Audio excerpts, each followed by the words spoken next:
कुछ ऐसे वैज्ञानिक जो दुनिया की सबसे ऊंचाई वाली जगह पर जाकर वर्ल्ड रिकॉर्ड तोड़ना चाहते थे, लेकिन बुरी तरीके से फंसने के बाद नीचे आने का भी कोई चांस नहीं होता। इस एडवेंचरस कहानी की शुरुआत होती है लंदन की एक छोटे से टाउन को दिखाते हुए। समय चल रहा था 19वीं शताब्दी का। हमें अब बहुत सारे लोगों के बीच में एमी नाम की एक लेडी दिखाई जाती है। एमी जो कि बहुत ही ज्यादा बहादुर और ब्यूटीफुल थी, उसे अजीब तरीके के हमेशा विजन आया करते थे। बात ये होती है कि कई साल पहले एमी का हस्बैंड एक दुर्घटना में मारा गया था। ये दुर्घटना एक हॉट एयर बलून की वजह से हुई होती है जो कि ऊंचाई पर लेकर जाती थी, और उतने ऊंचाई से गिरने के बाद तो ऑब्वियसली किसी की जान बच ही नहीं सकती। इन्हीं चीजों को सोचकर एमी को ठीक से नींद नहीं आती थी। एमी की फ्रेंड उसे समझाती है कि अगर तुम ठीक नहीं हो तो इस समय जाना अच्छा नहीं होगा, लेकिन एमी तो एकदम जिद्दी थी। उसे जो चाहिए वो करके ही रहेगी। यानी यहाँ पर बात पता चलती है कि एमी फिर से हॉट एयर बलून की सफर पर जा रही है। यानी वो अपने डर और इमेजिनेशंस को ही चैलेंज कर रही थी। पर एमी को क्या पता कि कुछ समय में वो भी इतनी अकेली हो जाएगी कि कोई भी इंसान उसे बचाने नहीं आ सकता।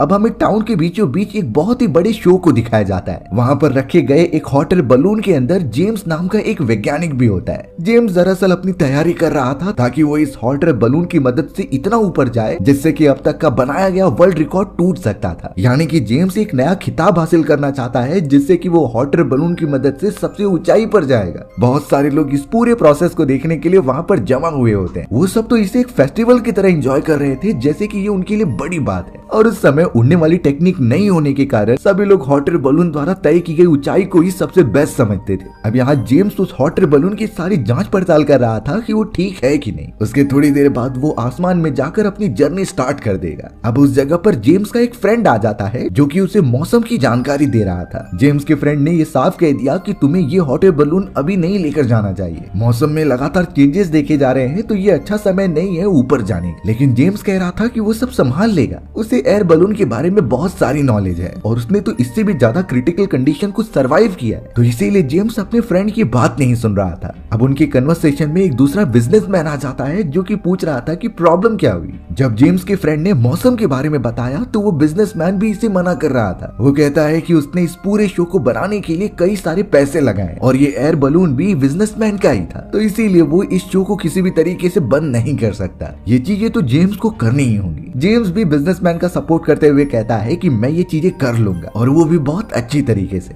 यानी कि यहाँ पर जेम्स के दोस्त की सारी बातें एकदम से खारिज की जाती है और उसे इग्नोर करते हुए सभी आगे बढ़ने लगे थे। उन्हें क्या पता कि कुछ ही समय में वो बहुत ही ज्यादा मुसीबत में पड़ने वाले। अब थोड़ी ही देर में उस जगह पर एमी आ जाती है जो कि कई सारी कलाबाजियां कर रही थी और लोगों को इंटरटेन करने का काम कर रही थी। सभी लोगों के अंदर एक उत्साह भर गया था एमी को देखकर। एमी थी इतनी ज्यादा इंटरटेनिंग और बहुत ही ब्यूटीफुल। एमी को बहुत अच्छी तरीके से आता था लोगों को इंटरटेन करना और उनका शो में इंटरेस्ट बनाए रखना। जेम्स भी एमी को देखकर खुश हो जाता है कि वो उसकी पार्टनर बनेगी। यानी कि एमी और जेम्स दोनों साथ में एयर बलून के ऊपर सफर पर जाएंगे। जेम्स जो कि एक वैज्ञानिक था, वहीं दूसरी तरफ एमी एयर बलून की पायलट होती है। उसे एयर बलून कंट्रोल करना बहुत अच्छी तरीके से आता था। यानी उन दोनों का एक अच्छा कॉम्बिनेशन था जिसकी मदद से वो दुनिया की ऊंचाई तक पहुंचने का वर्ल्ड रिकॉर्ड तोड़ना चाहते थे। अब सभी लोग तो एमी को देखकर काफी खुश हो गए और एमी भी जेम्स के साथ उस एयर बलून के अंदर चली जाती है। पता चला कि वो अपने छोटे से प्यारे कुत्ते को भी अपनी जर्नी में साथ लेकर जाना चाहती है। जेम्स जब ये देखता है तो वो इन चीजों के लिए मना कर रहा था क्योंकि ये आगे चलकर उनके लिए खतरा बनेगा। लेकिन एमी इन चीजों को बिल्कुल सुन नहीं रही थी। वो जेम्स से किसी हालत में राय नहीं लेने वाली थी। उसने अपने कुत्ते को अंदर लिया और तुरंत ही थोड़ी देर के अंदर वो बलून को ऊपर लेकर जाने लगे। सभी लोग ये चीजें देखकर बहुत ही ज्यादा खुश हो रहे थे। वो चीयर करते हुए उन्हें शुभकामनाएं दे रहे थे कि वो वर्ल्ड रिकॉर्ड तोड़ दे। अब जैसे जैसे एयर बलून ऊपर जा रहा था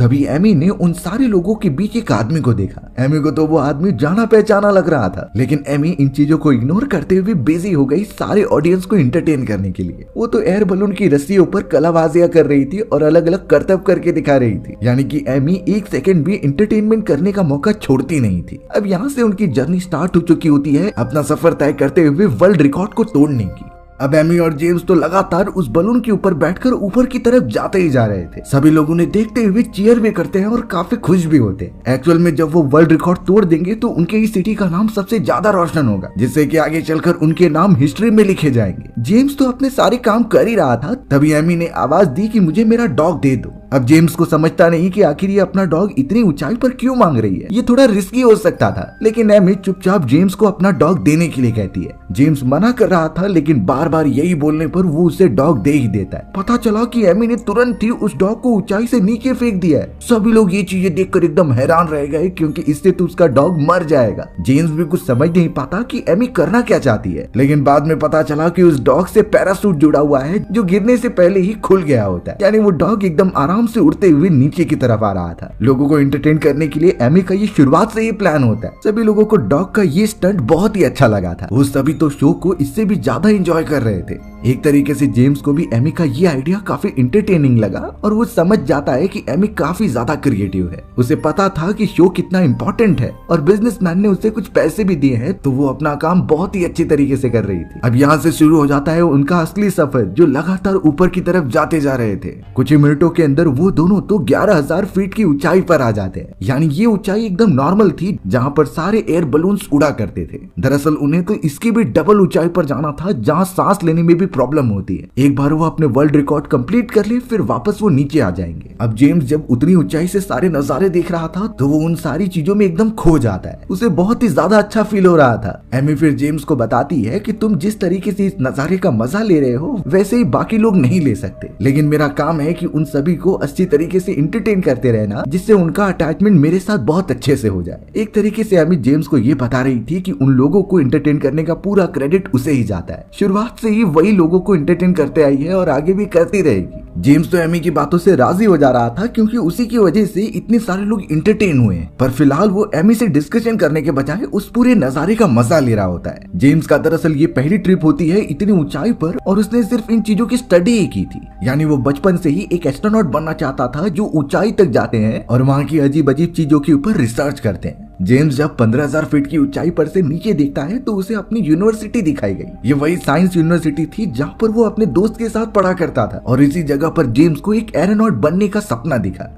जेम्स तो यूनिवर्सिटी में बिताए गए वो साले पलों को भी याद करने लगता है कि कैसे वो अपने साथियों के साथ एक्सप्लोर किया करता था। उस समय जेम्स किसी दूरबीन की मदद से एक एयर बलून को देख रहा होता है, जो किसी वैज्ञानिक का था। वो वैज्ञानिक तो बहुत ही ज्यादा घमंडी था, जिसके चारों तरफ चर्चे चला करते थे। सभी लोग उसके फैन होते हैं, क्योंकि उसने ही एयर बलून की मदद से सबसे हाईएस्ट ऊंचाई पर जाने का रिकॉर्ड बनाया था। अब जेम्स उस समय उन सारी चीजों को देखकर यही सोचता था कि वो आगे चलकर इसी तरीके का एरोनॉट बनेगा और वर्ल्ड रिकॉर्ड तोड़ेगा। उस मोमेंट के बाद से ही उसने अपनी पढ़ाई कंप्लीट की, और आज वो दिन आ चुका है जहां पर वो वर्ल्ड रिकॉर्ड तोड़ने का ट्राई कर रहा है। एमी भी बहुत ज्यादा अच्छी पायलट होती है, तो उनका ये सफर एकदम सेफ रहने वाला है, ऐसा जेम्स सोच रहा था। पर थोड़ी ही देर में शायद उन्हें एक सच्चाई का सामना करना पड़ेगा, जो आज तक किसी एक्सप्लोरेशन में कंडीशन ही नहीं देखी होगी। हमें तो कुछ समय पहले का मोमेंट दिखाया जाता है, जब जेम्स अपनी पढ़ाई कंप्लीट कर चुका था। उसे एक एरोनॉट बनना था, और बहुत अच्छी तरीके से उसने काफी रिसर्च भी की होती है। जेम्स अब इसी तरीके से अपने कई सारे सीनियर्स और मेंबर्स को इकट्ठा बुलाता है कोई चीज बताने के लिए। जेम्स ने बताया कि वो जल्द से जल्द एक ऐसे मिशन पर जाने वाला है, जहां वो सबसे ज्यादा ऊंचाई पर पहुंचने वाले रिकॉर्ड को भी तोड़ेगा और मौसम के बारे में एक अनोखी खोज भी करेगा। सभी लोग जेम्स की बात बड़े ध्यान से सुनने लगे कि आखिर वो बोलना क्या चाहता है। तब जेम्स जाकर कहने लगा अपनी रिसर्च के अकॉर्डिंग कि उतनी ऊंचाई तक पहुंचने के बाद मौसम के बारे में सब कुछ इन्फॉर्मेशन दी जा सकती है कि आने वाले समय में मौसम कैसा होगा और वहाँ चेंजेस क्या क्या होंगे। यानी एक तरीके से वो मौसम का पहले ही अनुमान लगा सकते हैं। ये एक वेदर फोरकास्ट की तरह था, क्योंकि उस समय तक कोई भी ऐसे डिवाइसेस नहीं जनरेट किए गए थे जिससे कि आने वाले मौसम के बारे में पता लगा सके। तो जेम्स ने सभी के सामने अपनी ये रिसर्च रखी, जिससे कि आगे चलकर वो कंप्लीट भी करके दिखाएगा। लेकिन बहुत सारे एरोनॉट्स और उसके सीनियर ऐसे भी होते हैं जो इस एक्सपेरिमेंट के एकदम खिलाफ थे। उन्हें जेम्स की बातें एकदम बेतुकी लगती हैं, क्योंकि इसमें कोई भी सेंस नहीं था। सभी जेम्स के अगेंस्ट हो गए और कोई भी उसे सपोर्ट करता हुआ दिखाई नहीं दे रहा था। जेम्स बेचारा एकदम से उदास हो गया, लेकिन उसने ठान लिया था कि वो अपनी रिसर्च कंप्लीट करके दिखाएगा। उस मोमेंट के बाद आज का समय है जब जेम्स एक नए सफर पर निकल चुका है। अब जेम्स और एमी तो 18,000 फीट से ज्यादा ऊपर की ऊंचाई तक पहुंच गए थे।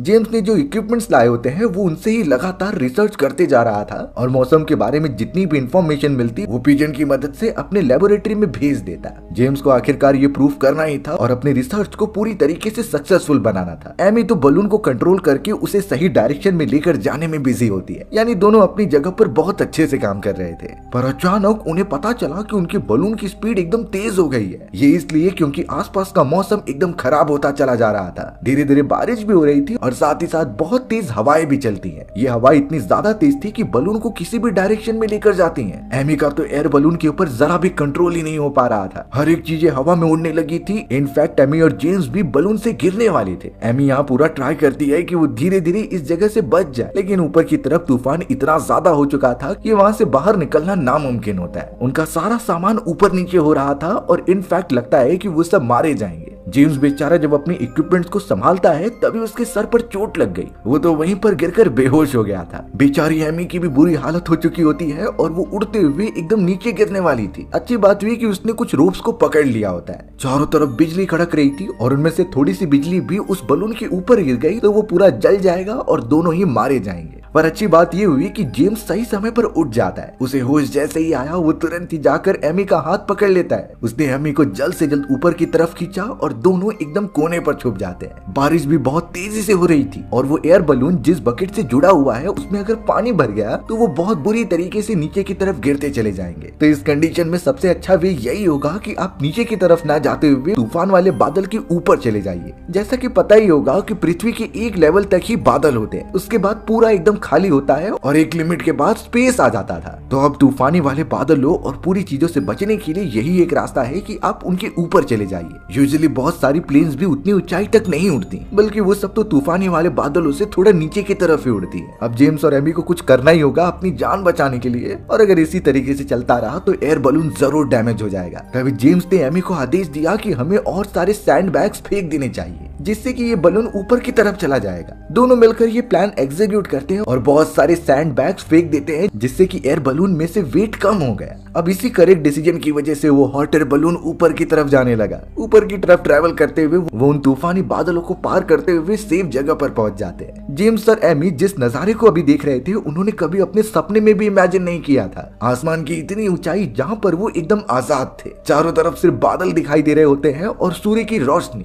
ये पूरा कॉम्बिनेशन एक ऐसी दुनिया बना रहा था जैसे कि वो पृथ्वी पर एग्जिस्ट ही नहीं करती और सभी से छुपी हुई है। जेम्स और एमी दोनों ही इस व्यू को बड़ा एंजॉय कर रहे थे। उनके हिसाब से ऐसी जगह पर वो कभी भी नहीं पहुंच सकते। तूफान से बाहर निकलने के बाद उन्होंने अपने सारे इक्विपमेंट्स ठीक से किए और उन दोनों के पास जो अपने फील्ड की नॉलेज थी उसके कोऑर्डिनेशन से आगे बढ़ने लगे। अभी भी उन्हें वर्ल्ड रिकॉर्ड तोड़ने के लिए कुछ समय बाकी था। उन्हें और ऊंचाई तक पहुंचना होगा जहां सांस लेने में भी प्रॉब्लम होती है। बता दूं कि उसी जगह पर इन दोनों को असली खतरे का सामना करना पड़ेगा। अब यहाँ इतनी ऊंचाई तक पहुंचने के बाद वो दोनों उस मोमेंट को एंजॉय कर रहे थे। जेम्स तो ये बताता है कि यहाँ जितनी शांति है वैसी हमें कहीं नहीं मिल सकती। वो तो जोर जोर से चिल्लाकर अपनी भड़ास निकालने लगा जो कि नीचे वाले लोगों से होती थी, क्योंकि यहाँ उन्हें कोई सुनने वाला नहीं है। चारों तरफ सिर्फ घने बादल थे और खुला आसमान। एमी भी अब यहाँ जेम्स को देखकर जोर से चिल्लाने लगी। चिल्लाने की वजह से दोनों का ही दिल एकदम से हल्का हो जाता है। उन्होंने कभी इमेजिन भी नहीं किया था कि इतना अच्छा फील उन्हें कभी होगा। थोड़े दूर तक ट्रेवल करने के बाद तो उनके ऊपर कई सारे बटरफ्लाइज का ग्रुप आ जाता है जो कि वहाँ से गुजरते हुए दूसरी तरफ जा रहे थे। अब ये नजारा इतना ज्यादा ब्यूटीफुल था कि दोनों मंत्र मुग्ध हो गए। जेम्स और एमी दोनों के पास कुछ वर्ड्स ही नहीं थे इसे स्पेसिफाई करने के लिए। खुले आसमान में इतनी ब्यूटीफुल बटरफ्लाइज को देखना कोई छोटी बात नहीं है। इतने समय बाद एमी जेम्स के साथ काफी ज्यादा कंफर्टेबल होकर उसे अपने मन की बातें बताने लगी। दरअसल एमी को बार बार अपने हस्बैंड की इस तरीके से विजन आया करते जैसे कि वो उसके साथ ही है, और इस मोमेंट पर भी वो अपने हस्बैंड के बारे में सोच रही थी कि कैसे इसी तरीके के एक मिशन पर जाने के बाद वो ऊंचाई से गिरने के बाद मारा गया। उतनी बुरी मौत किसी को भी नहीं मिलनी चाहिए, लेकिन उसके हस्बैंड के साथ बहुत बुरा हुआ। अब इन्हीं सारे इमेजिनेशन के अंदर एमी एकदम से खो जाती है। वो तो पहुंच गई कुछ महीनों पहले जब वो इस मिशन पर आई नहीं थी। एमी तो अपने फ्रेंड के साथ एक पार्टी में चली जाती है जहाँ कई जाने माने वैज्ञानिक मौजूद होते हैं, और उसी जगह पर एमी की मुलाकात जेम्स से हुई थी। जेम्स को पता था कि एमी कितनी अच्छी पायलट है, इसीलिए अब जेम्स अपने एम के बारे में बताता है कि कैसे वो एक बड़ा एरोनॉट बनना चाहता है और वो तो वर्ल्ड रिकॉर्ड भी तोड़ेगा सबसे ऊंचाई पर जाने का। लेकिन इस पूरे प्रोसेस के लिए उसे एमी की मदद चाहिए। उससे अच्छी पायलट उसे नहीं मिल सकती। अब उन्हें पता था कि इसके ऊपर उन्हें कितना पैसे मिलेंगे, इसीलिए एमी इन सारी चीजों को सोचने के बाद उसकी मदद करने के लिए मान जाती है। यानी जेम्स और एमी अब रेडी हो रहे थे अपने उस लंबे सफर के लिए जो होगा एयर बलून की मदद से आसमान के ऊपर। अब यहाँ प्रेजेंट टाइम पर जब वो लोग 20,000 फीट की ऊंचाई तक पहुंचने वाले थे, एमी जेम्स जेम्स को कई सारी बातें अपने हस्बैंड के बारे में बताती है। इनफैक्ट आज तक तो वो इतना कंफर्टेबल किसी से भी नहीं हुई जिससे कि वो अपने हस्बैंड के बारे में बातें शेयर कर सके। जेम्स ऐसा पहला इंसान था। वो दोनों बटरफ्लाइज के झुंड को दूर जाता हुआ देख रहे थे, लेकिन अचानक एमी सोचते हुए एक नेगेटिव साइड पर चली जाती है। वो फिर से अपने इमेजिनेशन में कुछ ऐसी चीजों को देखने लगी जो उसे हमेशा डिस्टर्ब कर दिया करता।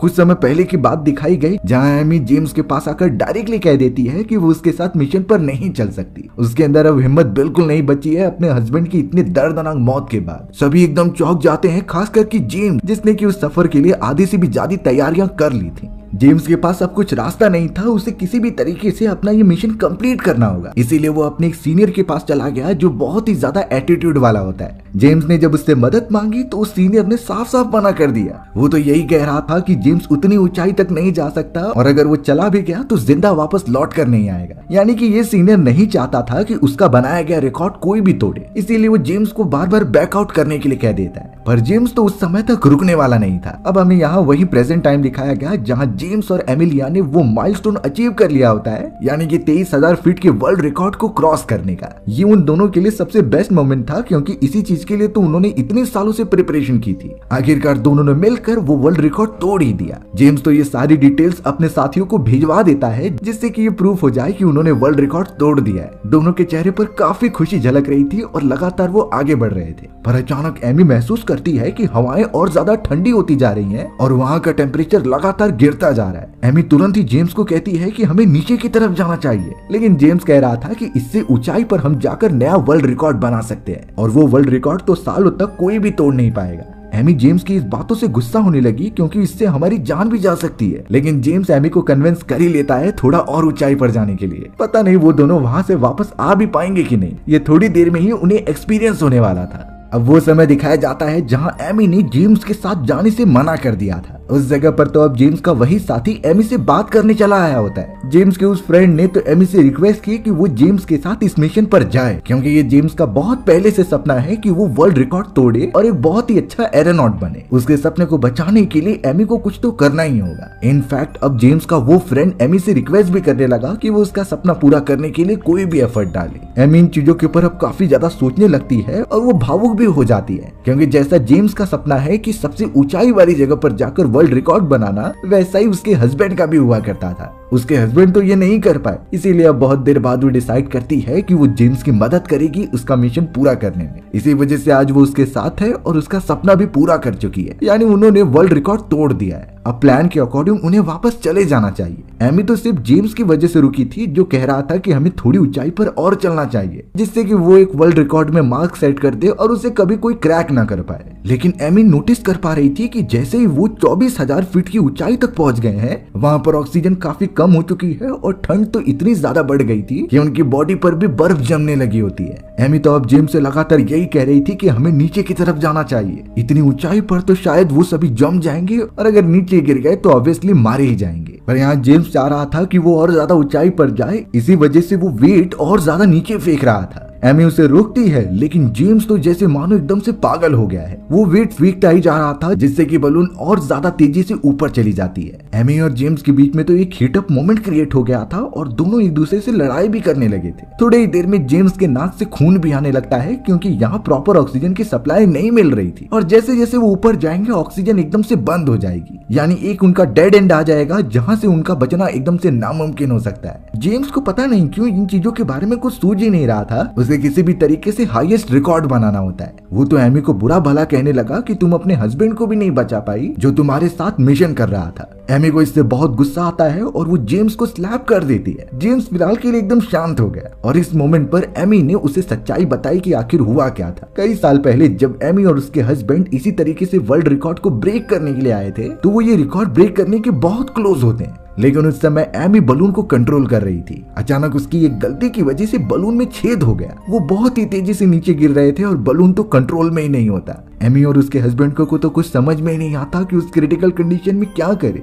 उन्होंने सारे वेट कम कर दिए, लेकिन फिर भी 2 लोगों का वेट उस पर ज्यादा था। इस पूरे प्रोसेस में बलून सिर्फ एक ही लोग का वेट कैरी कर सकता है। तो अब अपनी वाइफ की जान बचाने के लिए उसके हस्बैंड ने जानबूझकर वहां से छलांग लगा दी। पता चलता है कि एमी जिस आदमी को हर जगह देखा करती वो उसका हस्बैंड ही था। बेचारा उसका हस्बैंड अपनी वाइफ को बचाने के लिए बुरी तरीके से कूदकर मारा गया, और तब से ही एमी ने सोचा था कि वो इस तरीके के मिशन पर कभी नहीं जाएगी। लेकिन जब उसकी मुलाकात जेम्स से हुई तो वो उसके अंदर अपने हस्बैंड के जोश को देख पा रही थी, यानी वर्ल्ड रिकॉर्ड को तोड़ना और एक एरोनॉट बनना। इन्हीं रीजंस की वजह से एमी ने जेम्स के साथ आने के लिए राजी किया था। जेम्स इन सारी चीजों को सुनकर एकदम शांत बैठा रहता है और वो बिल्कुल रिएक्ट नहीं करता। एमी ट्राई कर रही थी उन रस्सियों को दूसरी तरफ करके, जिससे कि बलून का डायरेक्शन चेंज की जाए और उसे नीचे की तरफ लेकर आया जाए, लेकिन बहुत ठंड होने के कारण वो रस्सी एकदम से फंस चुकी थी। खींचने पर भी वो ठीक से काम नहीं करती, और अगर ऐसा चलता रहा तो वो नीचे की तरफ बलून को नहीं कर पाएंगे। एमी को बहुत ही ज्यादा डर लग रहा था कि वो कैसे बचेंगे, और यहाँ तो जेम्स एकदम बेहोश हो चुका है। ऑक्सीजन की मात्रा काफी कम हो गई थी, पर अब एमी नहीं चाहती थी कि इस तरीके से वो दोनों मारे जाए, इसीलिए वो अपनी जान खतरे में डालती है और बलून के ऊपर चढ़ने लगती है। रस्सियों के ऊपर पूरी बर्फ जमी हुई थी और उसका हाथ भी एकदम कमजोर हो चुके थे, पर भी ना रुकी एमी ऊपर की तरफ जाने लगी, जिससे कि वो थोड़ी देर में ही एकदम टॉप पर पहुंच जाती है। एमी ने लगातार उस बीच वाले हिस्से को मारकर वहां की बर्फ हटाई, जिससे कि वो रस्सी से कंट्रोल कर सके बलून को।